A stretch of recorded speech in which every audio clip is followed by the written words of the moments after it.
સુરતમાં ઘણા વર્ષોથી વાસુદેવ ધૂન મંડળ અને જય ભવાની ચેરિટેબલ ટ્રસ્ટ દ્વારા ગાયો માતાની સેવા તેમજ ભગીરથ કાર્ય માટે જણાતું છે ત્યારે સુરતના આંગળી મોટી સંખ્યામાં ગૌસેવકો ઉપસ્થિત રહ્યા અને સમાજમાં ગાયોની સેવા કેવી રીતે કરાય અને માનવ સેવા કેવી રીતે કરાય તે માટે હજારોની સંખ્યામાં ગૌસેવકો ઉપસ્થિત રહ્યા હતા। સુરતમાં ઘણા વર્ષોથી વાસુદેવ ધૂન મંડળ અને જય ભવાની ચેરિટેબલ ટ્રસ્ટ દ્વારા ગાયો માતાની સેવા તેમજ ભગીરથ કાર્યમાં જણાતું આવતું હોય છે ત્યારે સુરતના આંગળી મોટી સંખ્યામાં ગૌસેવકો ઉપસ્થિત રહ્યા હતા અને સમાજમાં ગાયોની સેવા કેવી રીતે કરાય અને માનવ સેવા કેવી રીતે કરાય તે માટે થઈને હજારોની સંખ્યામાં ગૌસેવકો ઉપસ્થિત રહ્યા હતા।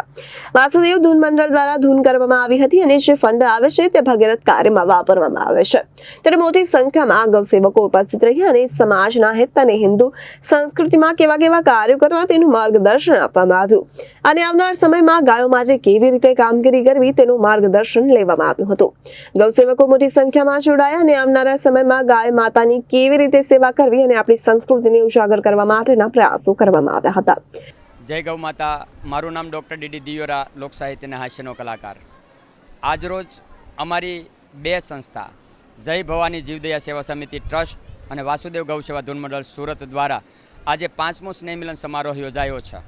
આજના આ સમારોહની અંદર અમે પરિવાર સાથે બધા મળ્યા છીએ, સાથે પ્રીતિ ભોજન કરશું। એકબેકના વિચારો થકી વધુમાં વધુ ગૌસેવકો અમારી સાથે જોડાય એવા અમારા પ્રયત્નો છે। અમારી બંને સંસ્થા ગાયોની અને સામાજિક સેવા સાથે જોડાયેલી છે। જય ભવાની ગૌ સેવા ચેરિટેબલ ટ્રસ્ટ દ્વારા પાંજરાપોળની અંદર પીડાતી બીમાર વૃદ્ધ નિરાધાર ગાયની અવિરત સેવા થઈ રહી છે। સાથે સાથે વાસુદેવ ગૌ સેવા ધૂન મંડળ સુરતના ગૌસેવકો દ્વારા ધૂન કીર્તન ભજન કરી અને એમાંથી જે કાંઈ ઉપાર્જન મળે છે એમાંથી આ ગાયોની સેવામાં ટીંબીની અંદર માનવ સેવાની હોસ્પિટલની અંદર પણ અનુદાન આપી ગાયોની સેવા, પશુની સેવા, પક્ષીની સેવા અને પ્રકૃતિની સેવાનું ભગીરથ કાર્ય કરી રહ્યા છે અને આજ અમને તમામ સમાજના લોકોનો સાથ સહકાર તન મન ધનથી મળ્યો છે, એના થકી અમે આગળ વધી રહ્યા છીએ।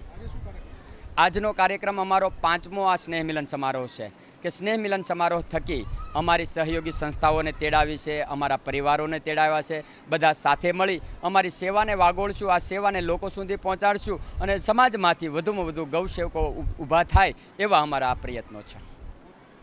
Reporter Arvind Rathod, Janadesh news, Surat.